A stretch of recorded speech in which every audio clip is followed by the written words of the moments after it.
Tonight, as Presidential Election Tribunal gets set to begin work, former Head of State General Yakubu Gowon urges Nigerians to accept the decisions of the court as final when delivered.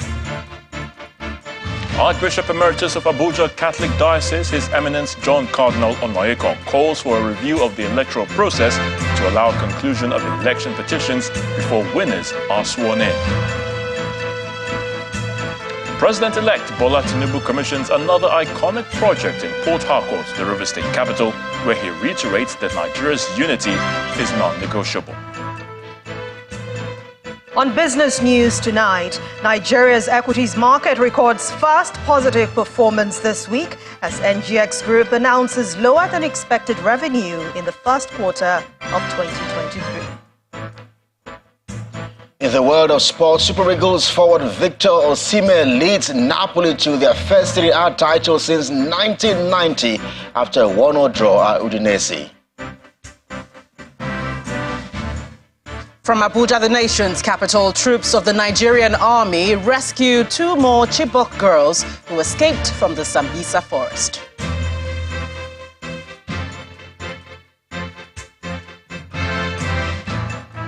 And in international news from London, Volodymyr Zelensky has told the International Criminal Court that Vladimir Putin should be sentenced for what he calls his criminal actions.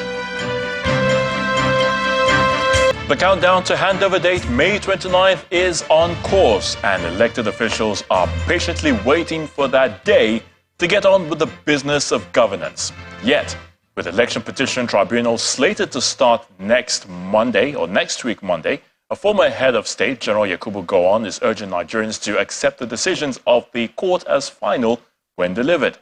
Made the submission at a symposium in honor of one-time Justice of the Supreme Court, Justice Chike Idigbe, in Abuja. General Gowon also urged Nigerians to allow the court to do its work without interference, as the judiciary plays a pivotal role in the unity of the country at all times. Our correspondent, Ella Daniels, has the report. Notable legal minds are among the dignitaries that gathered for the posthumous centenary celebration of former Justice of the Supreme Court, late Justice Chike Idigbe. The jurist who rose through the ranks to the position of Justice of the Supreme Court is known for delivering judgment in several landmark cases.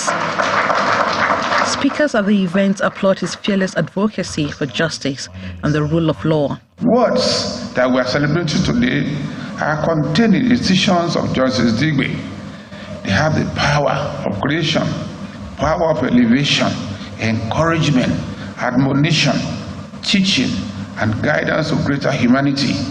They were words subtly used in the direction of truth and justice. Yes, you may see an event, it may look like that to you. You may actually be present when something happens. When it gets to court, the judges were not there. The lawyers were not there. And they have rules by which they operate. What kind of evidence is admissible and what kind of evidence is not. If you don't bring the evidence of what happened when you are there in the format that the law prescribes that it should be presented, the case is dead on arrival. The conversation here is about the state of affairs in the nation's judiciary, especially as attention shifts to the bar and the bench following election litigation. However, the former head of state, General Yakubu Gowon, has a word of advice for all Nigerians. We need to allow the apex court their deliberations and come up with their decisions. And as the public, to be humble enough to accept their decision as final in order to maintain the sanctity of the judiciary as individuals and institutions. I think this is very important at this stage with all the litigations, tribunals, etc. that are now going on. Let us give the judiciary the opportunity to do their work and let us accept their decision as it is. The integrity of the judiciary has been questioned in recent times, but General Yakubu Gowon describes it as the bedrock of the society and the guideline of the Constitution. Towards this end, it has its work cut out for it as it gets set for the May 8th hearing of the Election Petition Tribunal. Ella Daniels, Channels Television News. While General Gowon is urging Nigerians to accept the decisions of the tribunal as final, the former Catholic Archbishop of Abuja, His Eminence John Cardinal Onayekon, is calling for a review of the country's electoral process to ensure that electoral disputes are settled before winners are sworn in. Speaking on our breakfast show, Sunrise Daily, earlier today, Cardinal Onayekon says he expects all tribunal sittings to be concluded before the swearing-in ceremony on May the 29th. He also explains that the rest of Africa is looking up to Nigeria for the right steer on straightening democracy. According to the electoral law, the elections are not over until it is over, and there are cases in court that has not been disposed with. That is why we are in an anomalous situation. We have a declared president-elect whose election is being challenged and the courts are handling it. And I'm one of those who have been saying it doesn't make much sense to be swearing in people when they are still in court. I know it has happened with governors. But the outcome has really not been the best of all cases. I don't think we ought to review our election process so as to make sure that we do have a winner who will be sworn in and whom everybody will rally around.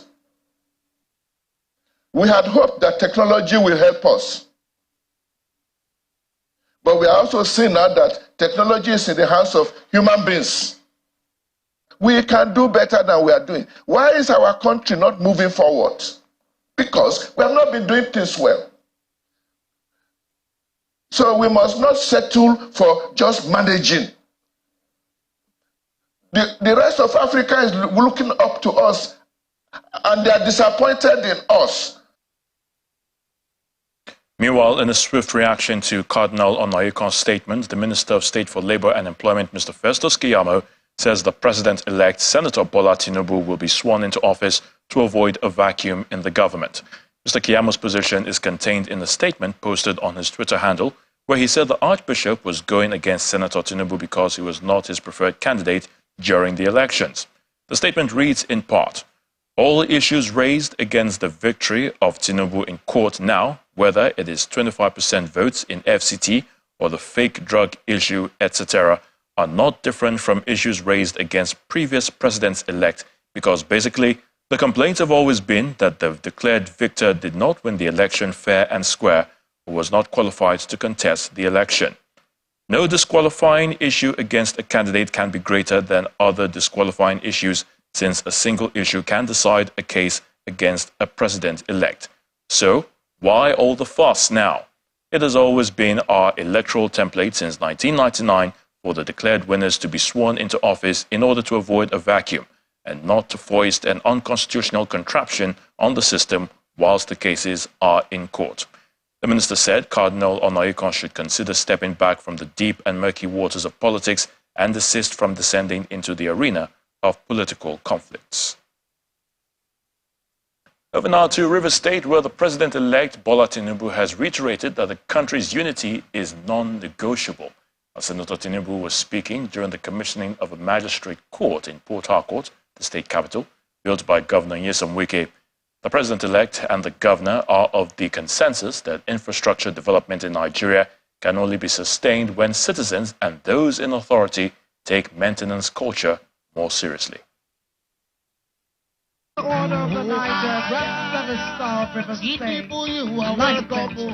It's the continuation of the visit of the President-elect Senator Bola Tinubu to Rivers State.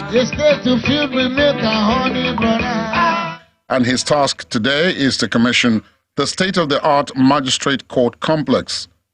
I hereby declare this project commissioned. It sits on 10,000 meters of land on Moscow Road in Port Harcourt, the capital. The complex project was delivered in 15 months.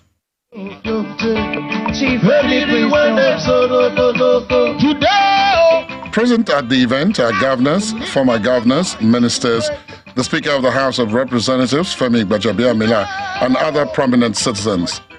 They all defied the early morning downpour to be part of the event. Whereas our inadequate express our congratulations, gratitude to His Excellency for this signature project constructed for the River State Judiciary within 17 months of flag-off. Taking to the stage, the governor, Nyesom Wike, poured encomiums on the president-elect on the two-day visit, even as he emphasizes the need for the judiciary to uphold a maintenance culture.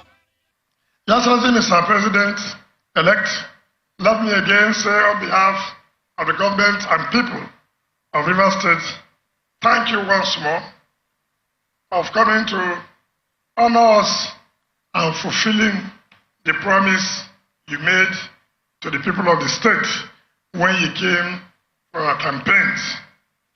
My problem is not this editing, my problem is the maintenance. Each month, you get 20 million naira to maintain this place, so we'll give you 1 year in advance so that you keep this place. For the president-elect, Governor Wike's efforts in improving infrastructure as well as the welfare of judges is another approach to fighting corruption in the judiciary. This is part of the changes that is necessary. If you don't want your judges to be corrupt, you got to pay attention to their welfare. Senator Tinubu also spoke on the need to preserve the country's unity. The unity of this country is not negotiable.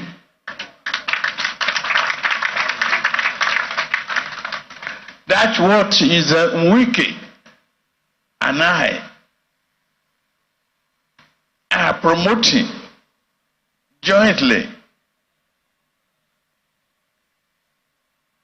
I promise I'll be fair to all.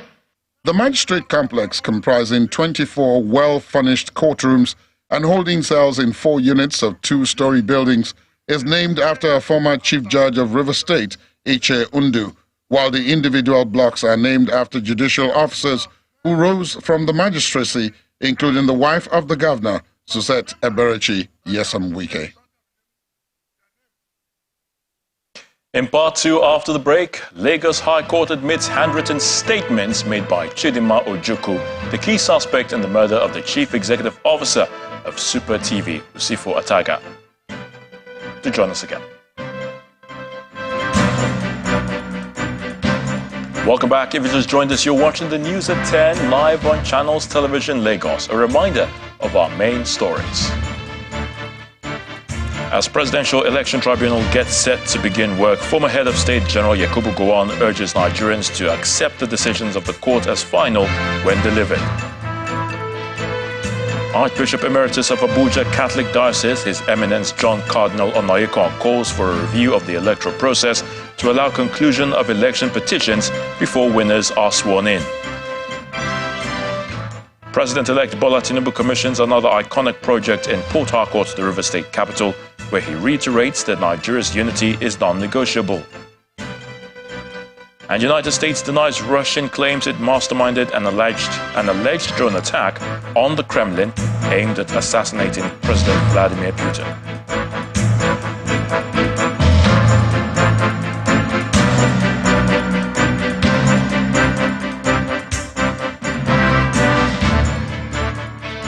To happenings in the National Assembly, where the House of Representatives is asking the Independent National Electoral Commission, INEC, to develop a system to delete dead voters from the voters' register, as well as voters who do not vote in 2 election cycles. Meanwhile, the House has approved the 23.72 trillion naira Ways and Means request of the President. This is coming 24 hours after the request was approved by the Senate. Our correspondent, Terry Kumi, tells us more. Lawmakers in the House of Representatives settled down to the business of the day for the final plenary session of the week. A motion of urgent public importance is raised by Honorable Leke Abejide, drawing the attention of the House to what he describes as irregularities in the voters' register as observed during the general elections. The last general election, it was glaring and crystal clear that people that were long dead had their names still displayed in the voters' register. Even my own deceased father, who passed on long ago, still has his name displayed on the board. That INEC should develop a mechanism or software application where families who lost loved ones can report the demise of a particular PPC number so that it can be deleted from INEC register, polling units, and wards. 3, that whoever does not vote in 2 election cycles back to back be deleted from INEC register as a non-existing human beings. His motion is adopted, but not without some opposition. January, INEC came up that the dead ones have been delisted just 3 months ago, and that is a continuous exercise. And for us to bring this matter as a matter of urgent public importance to delist in Nigeria who have unveiled himself to register, it's unconstitutional. It is a clear fact. I have witnessed it. I have witnessed 2 people, 1 person voting twice in my constituency. Because his name appeared twice on 2 different polling units. INEC should develop more sophisticated software that can remove these names. 21. Next, the House considers and passes through second reading a bill to make the NECO examination compulsory for Nigerian students. Those in favor that the bill be read second time say aye. Against say nay. Let's have it. The House then considers the reports of its committees on finance, banking and currency, and aids and loans and debt management, and approves the 23.72 trillion naira Ways and Means request of President Muhammadu Buhari. The approval comes 24 hours after that of the Senate for a tenure of 40 years, moratorium on principal repayment of 3 years, with a price and an interest rate of 9% per annum. Terry Ikumi, Channels Television News. Families and loved ones can now heave a sigh of relief. That's because about 370 Nigerian nationals, majorly students, have been successfully evacuated back to Nigeria from Sudan through the Aswan airport in Egypt. The first batch of Nigerians arrived to the country on Wednesday night through an Air Peace flight and a C-130 provided by the Nigerian Air Force. Several government agencies were on board to receive them, while the evacuees expressed their excitement at being back home. Our correspondent Delia Moyeni reports. The first aircraft to land is the Air Peace flight carrying 274 passengers. About 15 minutes later, the Air Force C-130, also carrying about 90 passengers, lands. Government officials who are on ground to receive the returnees briefed the media about the journey so far. We have 2 flights today of 364 people. We are expecting maybe about 4 flights tomorrow. It's a continuous process. Getting to where they are, sending them supplies, food, water, bringing them out is a very, very hectic challenge. But we thank God with the help, with the assistance, full backing of the President of the Federal Republic of Nigeria, President Muhammadu Buhari. We are here today. It's a process, but we have started and we are getting there. We are glad and we give thanks to Almighty Allah that all of them are back safely. No life was lost. This is the most important thing. All the efforts that have been put in place has not gone in vain. There were a lot of delays, there were logistics issues, but alhamdulillah, with the inter-agency collaboration, we're able to have the 2 sets here, and everybody will be back. And war is a terrible thing. I mean, we never witnessed war in our country. I mean, the war in Sudan be over soon. One of the parents of some of the students speaks on behalf of them. Alhamdulillah, that were traumatized hearing the news of this breaking out of the crisis, and everybody was everybody's annoyed, everybody's just tense. But alhamdulillah, today we are happy. In fact, I'm overwhelmed. I don't know what to say. Every parent is happy. And we're thanking the federal government of Nigeria, thanking the humanitarian, and every other person that play a key role in bringing back our children. Some students also speak on their ordeal. We face so many problems. We see what we have never seen in our life in the war there. So when we try to call the Nigerian attention and the Nigerian attend to us, so we are actually so happy. We are so very, very happy now to see us back home safely. I feel like, we are back to home and we feel safe, especially at the time we breathe the fresh air, and then we are safe. There is no sound of any grenade or any bullets, and then we are safe. We can get water to drink. We can eat now. We can sleep in peace. So thank God for that. 4 other planes are expected to convey more Nigerians back to the country today in continuation of the evacuation exercise, as the federal government says no Nigerian will be left behind. Daily Omoyeni, Channels Television News. To the courts, and the Lagos High Court sitting at the Tafawa Balewa Square has admitted in evidence 2 handwritten statements made by Chidinma Ojukwu, the key suspect in the murder of the Chief Executive Officer, Super TV, Usifo Ataga. While ruling on a trial to determine the voluntariness of the statements, Justice Yetunde Adesoya held that the prosecution proved beyond reasonable doubt that Chidinma made the statements willingly and without duress. Through her counsel, Mr. Omokaegwu, the defendant, had alleged that her statements were not voluntarily made, claiming she was slapped and forced to sign the statements after it was written by the police officers whom she insisted tore her initial statements. The judge said the defendant had alleged that she was physically abused and even threatened. Justice Adesoya, however, said, quote, "The videos tendered in court did not display any intimidation towards the defendant while she was writing her statements. The judge therefore admitted the 2 statements in evidence and marked them as exhibits." After the ruling, the Deputy Director of Public Prosecutions, Mrs. Adenike Oluwafemi, asked the court to grant an adjournment, especially because the police officer who was to testify was not present in court. The judge then adjourned the case until May the 30th for continuation of trial. Let's now switch gears and head to the nation's capital, and Gloria Umezoke is standing by at our Abuja studios. Hello, Gloria. Thank you, Ayo. Now, some cheery news. 2 more Chibok girls, Esther Marcus and Hawa Martha, have been rescued by troops of the Nigerian army, bringing the number of unaccounted girls to 96. According to the army, the girls were rescued after escaping from Boko Haram camp in Sambisa. Operating the rescued girls at the command headquarters of their theater command, Major General Ibrahim Ali says the girls will be handed over to the state government for further rehabilitation. Troops of the Joint Task Force Operation Hadankai in the northeast zone of the country have sustained and continue to dominate the joint area of operations. Troops equally neutralized 40 terrorists, arrested 25 terrorists, as well as 8 terrorist logistic suppliers. Troops also rescued 131 adopted civilians, while a total of 510 Boko Haram and Islamic State of West African Province terrorists and members of their family, comprising of 54 adult males, 164 adult female, and 292 children, surrendered to troops at different locations within the theater of operations. Troops of the north central zone of the country have sustained their commitment and resilience in the fight against terrorists and other criminal activities aimed at restoring peace and normalcy to the general area of operation. Troops also neutralized 5 terrorists, arrested 10, and rescued 3 adopted civilians.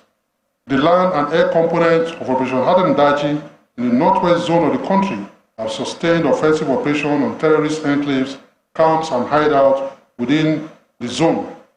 Troops also neutralized 25 terrorists, arrested 30 terrorist informants, 6 terrorist logistics suppliers, 2 gun runners, and rescued 4 kidnapped victims. 4,000 children in internally displaced camps within the Federal Capital Territory will be benefiting from a new learning scheme introduced by the National Commission for Refugees, migrants and IDPs. The Federal Commissioner in charge of the Commission, Mrs. Iman Suleiman Ibrahim, stated this at the launch of the project Educate All Transitional Learning Centers in the new Kuchingoro camp, Abuja. She explains that the effort is to strengthen the education right of the children in IDP camps. It's a cheery atmosphere in the camp for the internally displaced persons in New Kuchingoro in the nation's capital, as the National Commission for Refugees, Migrants and IDPs launches the Transitional Learning Center.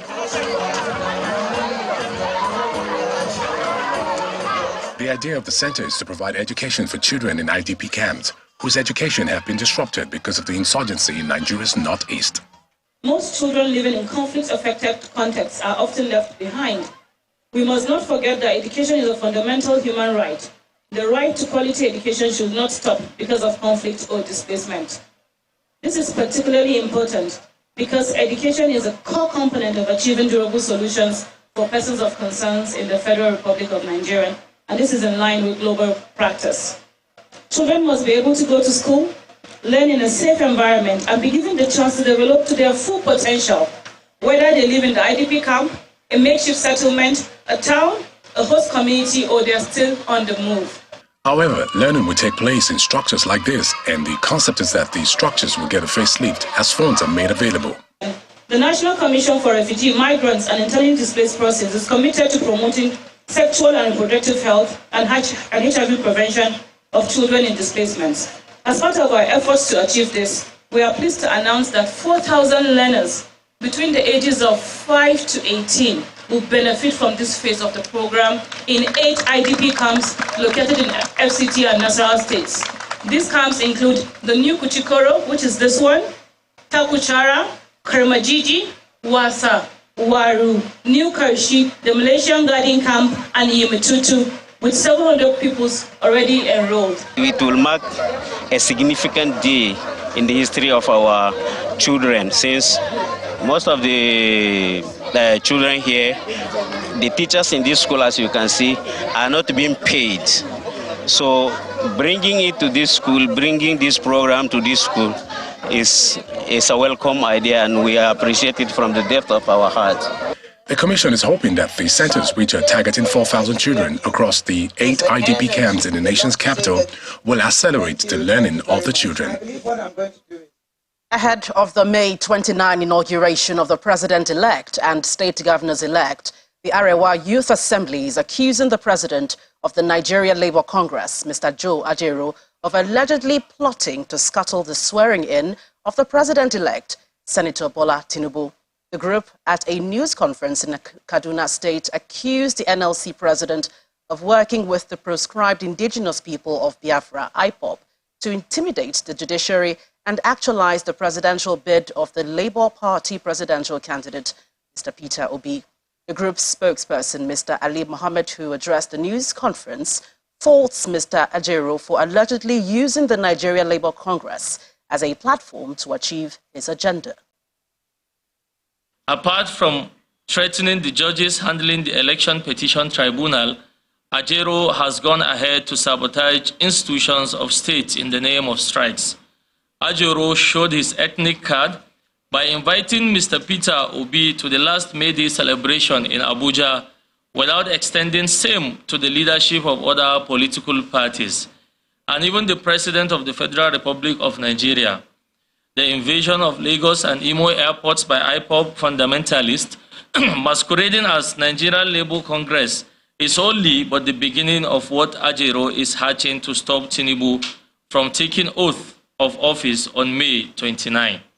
He has assumed the position of the judges in the case, and that is a dangerous precedent. One of Nigeria's leading financial institutions, First City Monument Bank, is committing to prioritize and increase support to the agricultural sector as part of its contribution to the growth of the economy and eradication of poverty in the country. The Group Chief Executive Officer of the bank, Mr. Ladi Balogun, gave the assurance during a facility tour of Tomato Jaws Farming and Processing Limited in Kaduna State, one of the agribusinesses financed by the bank. Mr. Balogun explains that the nation cannot adequately grow its economy, cater for its increasing population, and create more jobs without the agricultural sector taking the front seat. Tomato Juice Farming and Processing Limited, located in Kangimi in Igabi local government area of Kaduna State, is one of the beneficiaries of the effort of the First City Monument Bank, FCMB, to the nation's agricultural sector.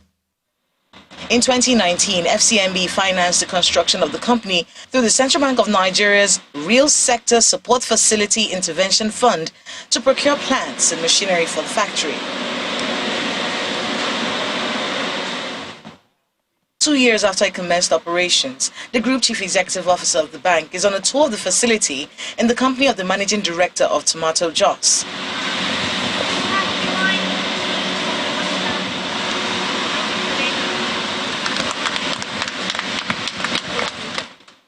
A new tomato paste variant packaged in 65-gram sachets is produced directly from fresh tomatoes grown by farmers within the host community and environs. The effort has contributed to the growth of the economy and eradication of poverty. Tomato juice can only be profitable if our smallholder farmers are also profitable. And through creating that program, we're actually able to produce tomato paste locally here in Kaduna, despite all of the challenges, despite the cost of diesel, despite the challenges with roads and power and everything else. We are able to make local tomato paste at a 30% discount to global prices. And we have done that now 3 years in a row. Describing the bank's intervention as a landmark towards boosting agribusiness, food security and job creation, Mr. Balogun believes the efforts of the tomato company is an example of the role agriculture can play in nation building. Within a fairly short space of time, I believe over 7,000 direct jobs have been created here, and I believe many more indirect jobs have been created.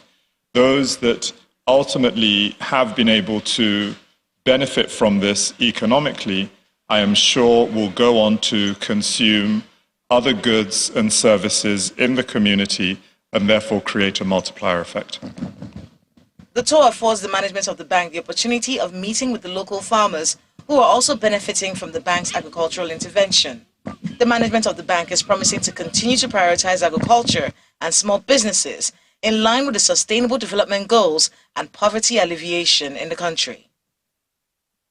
We move over to the south, where Governor of Bauchi State, Governor Bala Mohammed, has commissioned the 17.95-kilometer Anwa Mbak Ishait Road, constructed by Governor Udom Emmanuel. The project, which traverses 2 local government areas of Uyo and Uruan, is also a major gateway to the popular Ishait fish market in the state.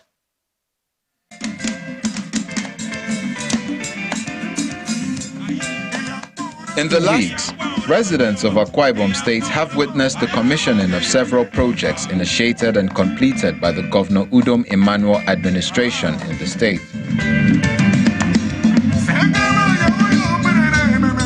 Today is the turn of the people of Uron and Uyo local government areas as they turn out to witness the commissioning of the 17.95-kilometer Awan Mbok Ishet Road. The political class, traditional institution, youths and women groups and people from all walks of life are well represented at the event.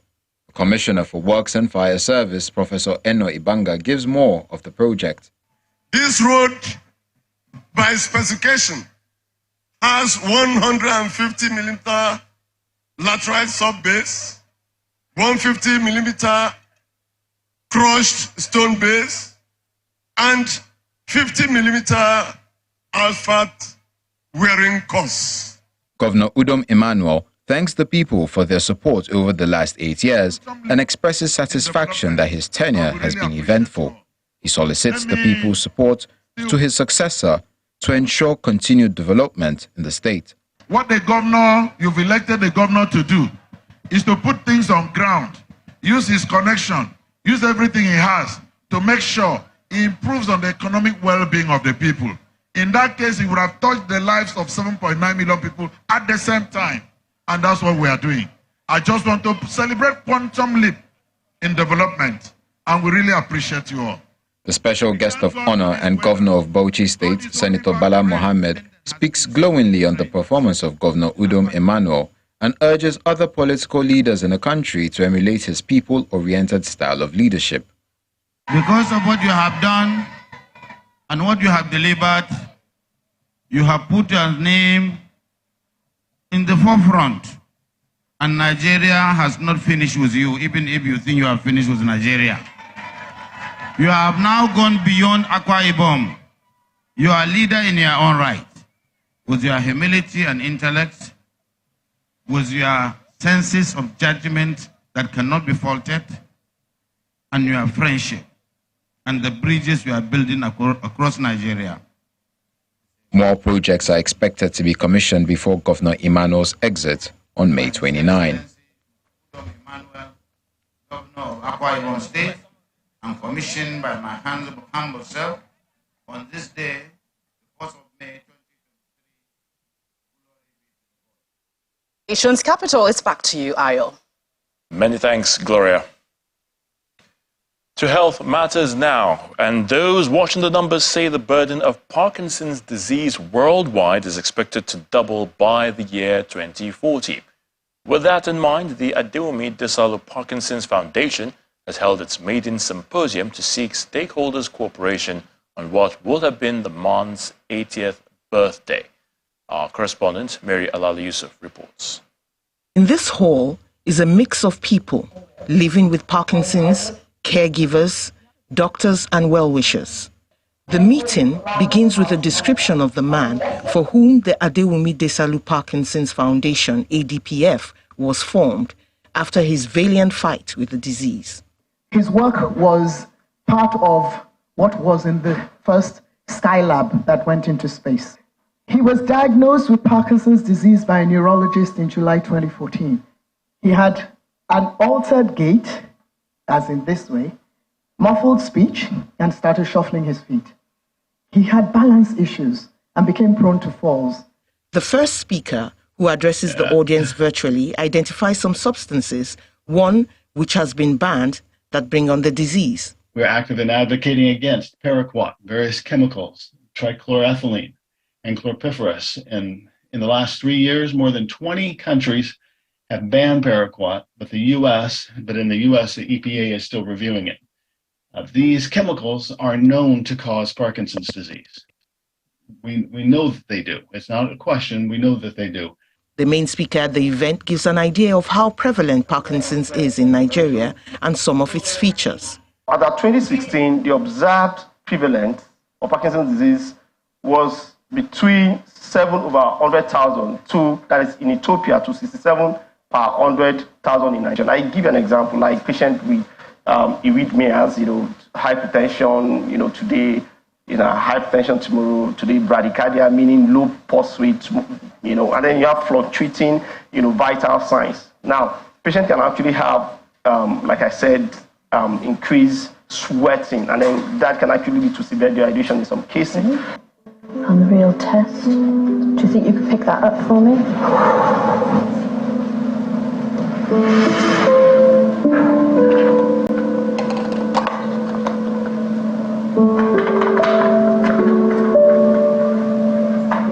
The audience also gets a peek at a groundbreaking treatment technique called deep brain stimulation.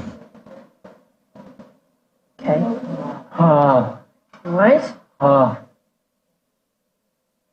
That's it. Does that feel better? That feels good. Should we try and do these assessments again?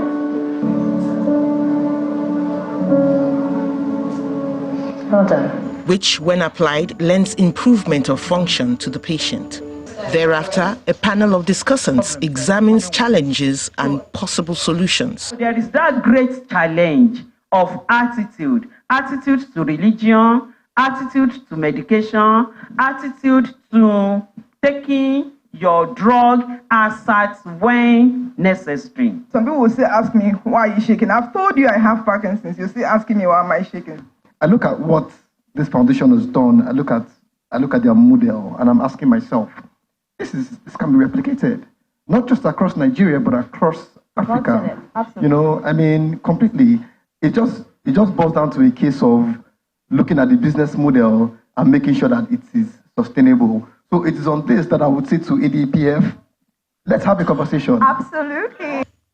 There may be baby steps yet, but the BOT chairman has happy reminiscences of sweet victory. One of our members who came at 43, she had been diagnosed with Parkinson's disease, I don't know how many years before that, but she was now practically immobile. She couldn't walk.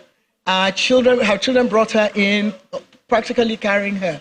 And within 4 weeks, she started to walk. She comes here, she gets on the treadmill, she sits on the elliptical machine, she carries weights, she does all the exercises they've asked her to do. She's in the boxing studio, she dances, and today she sat here on a panel, she's walking, she's talking better, and as her children said, she's cooking.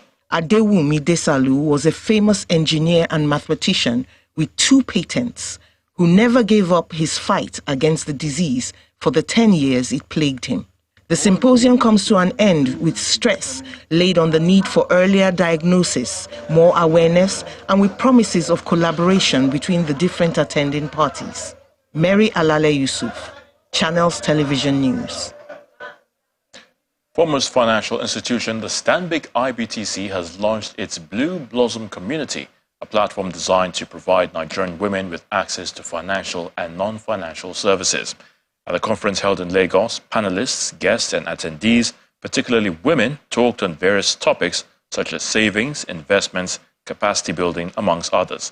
They also shared their knowledge and experiences in the world of business. It's the unveiling of the Blue Blossom Community, a value proposition for Nigerian women, hosted by one of Nigeria's leading financial institutions, Stanbic IBTC Bank. The forum and exhibition event provides excellent networking opportunities for delegates to meet like-minded women. Blossom Community. Speaking about the community, the Chief Executive Officer of Stanbic IBTC Holdings, Dr. Demola Shogunle, highlights the importance of the platform to women across Nigeria. We are launching it now, and we want everybody, every woman out there to subscribe fully because they stand a lot to gain.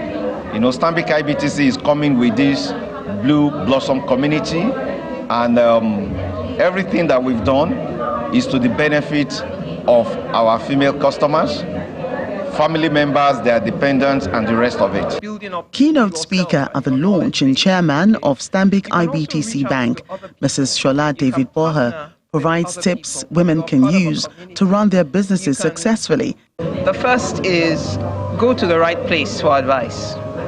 There are lots of places that you would go to and they would give you advice that is not in your own interest because they're trying to sell a product. But what Stanbic IBTC does is to really understand, what do you need? You know, what do you need? Where are you at? And make sure that we give you something that is customized for you. So that's the first thing. The second thing is to build up the person themselves, you know, to make them knowledgeable, to be able to run their own business, you know, in a way that is sustainable. And the third thing is to really help you to save and invest.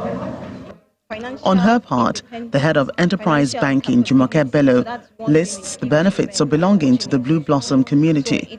It's not just about an account, but by having that community, you have access to learning from other people. You learn about how to save, how to invest, and how to grow. And that way, as you're growing, you're looking at your own family, the future of the children, and that's how it perpetuates down the line. The Blue Blossom community has helped women unlock their potential to bloom and take their rightful place in the world. It's time now for some business news with Anne Waldo. Anne.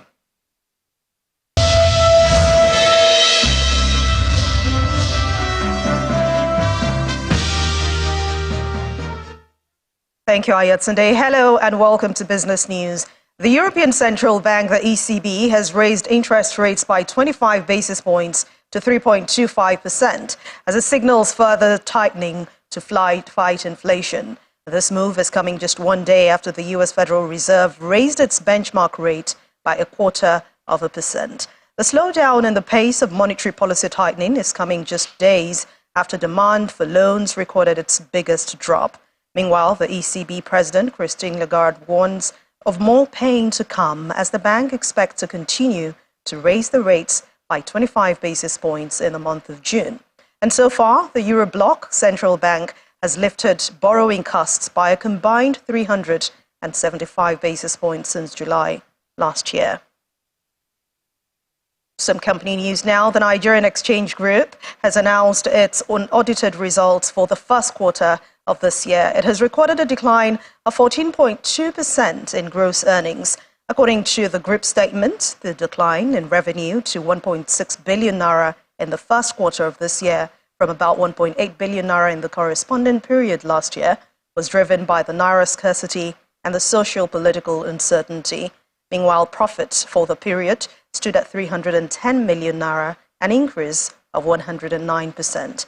At the same time, other income grew by 57.7%, while transaction fees, which accounts for 51.5% of the revenue, dropped by 30.6% year-on-year to $685.9 million in the first quarter of this year, as against 988.1 million naira in 2022 due to reduced business activities.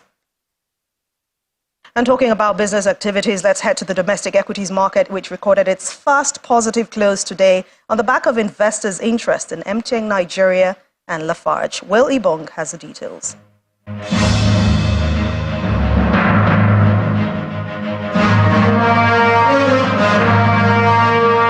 Welcome to the Stock Market Report.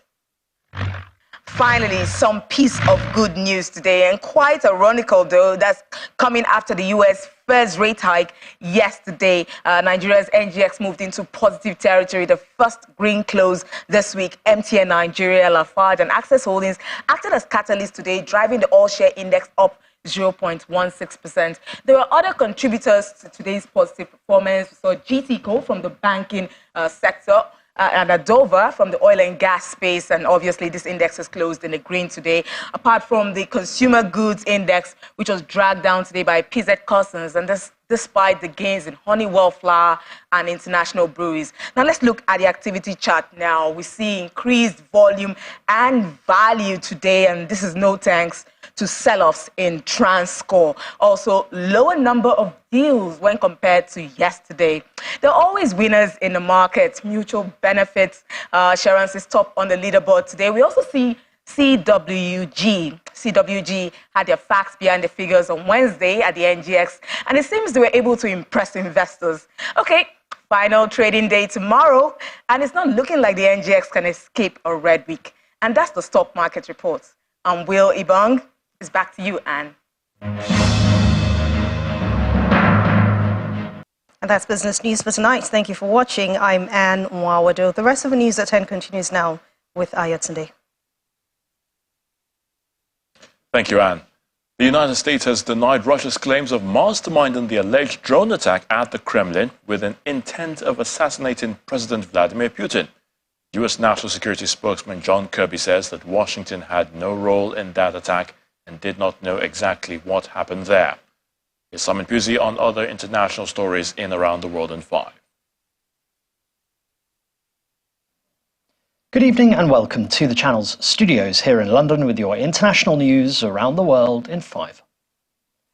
Volodymyr Zelensky has told the International Criminal Court that Vladimir Putin should be sentenced for what he calls his criminal actions. And I'm glad to be in your strong country now the land of freedom and justice, which are universal values. Speaking in English at The Hague, Ukraine's president called for the establishment of a war tribunal to hold Russia to account for alleged war crimes. We all want to see different Vladimir here, the one who deserves to be sentenced for these criminal actions right here in the capital of the international law. And I'm sure we will see that happen when we win, and we will win. Zelensky was speaking a day after Moscow accused Ukraine of attempting to assassinate Vladimir Putin. The Kremlin has now blamed the US for yesterday's alleged drone attack without giving any evidence. Meanwhile, the EU foreign policy chief called on Russia not to use the incident as an excuse for escalation in the war in Ukraine. We call Russia not to use this alleged attack as an excuse to continue the escalation of the war. This is what worries us. What worries us is this can be used in order to justify more conscription of people, soldiers, more attacks to Ukraine. Serbians have been mourning the victims of Wednesday's mass school shooting in Belgrade, which killed 8 students and a security guard. The entrance to the school where the shooting took place was filled with flowers and toys, and a steady stream of people lit candles to pay tribute to the 9 victims, 8 pupils and the security guard. The 13-year-old was arrested following the attack at the primary school in Belgrade and had apparently drawn up a hit list of his victims. The boy's father and mother have also been arrested. The ex-husband of a Thai woman charged with murdering 14 people with cyanide has surrendered after police issued an arrest warrant. Vitun Rangsiwutapon was a senior policeman in Ratchaburi province, where one of the alleged killings took place.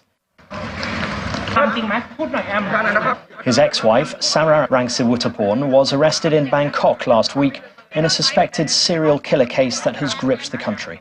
Police have charged her with 14 counts of murder, which she denies.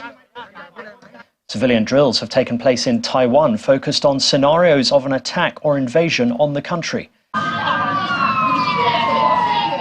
Smoke was rising from mock-up buildings and destroyed public transport vehicles were seen in Taiwan's capital. This year's drills have been modified to prepare emergency services and citizens for an assault by Taiwan's neighbour China. It comes ahead of Taiwan's most important annual Han Kuang military drills later this month. A heavy sandstorm has affected southern areas of northwest China's Xinjiang region. Video clips taken by residents in Wensu County on the edge of Taklamakan Desert capture a so-called sand wall nearly 100 meters high, towering on a local highway. Once vehicles ran into the wall, visibility was limited to less than 100 meters. Local weather authorities said the sandstorm will start to subside from Friday. And ardent monarchists have camped out on the road to Buckingham Palace and are getting increasingly excited at the prospect of the coronation of King Charles. Charles, along with his wife Camilla, will be crowned at London's Westminster Abbey on Saturday in a historic event whose origins date back some 1,000 years and involve thousands of military personnel in a mile-long procession through central London. For the royalists along the Mall, who spent the night under canvas, the royal family represents tradition and loyalty. It's like an extended family in a way to me. And I write to the royals sometimes, and some of them actually respond. I'm from Staffordshire. I'm from South Staffordshire. I've travelled all the way. Considering I've got severe heart failure, I've come all the way. I'm retired. And I wouldn't have missed this for the world. I just would not have missed it. Being at home watching it on TV is not like being here in real life. And that's your international news around the world in 5. Now back to the channel's studios in Lagos.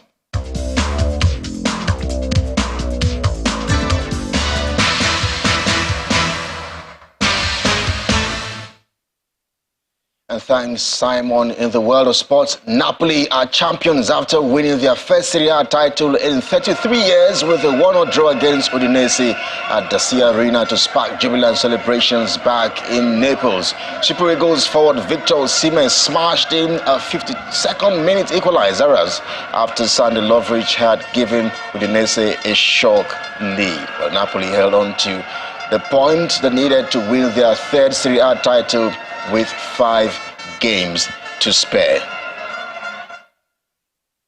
Congratulations are absolutely in order for Napoli. In the English Premier League now, Brighton snatched a dramatic win over Champions League, chasing Manchester United courtesy of Alexis McAllister's 99th minute penalty. The hosts were awarded the penalty following Luke Shaw's handball deep in injury time, with the decision given after a video assistant referee intervention. That's Sports News tonight. Thanks a lot for watching. I am Kelly Egiga.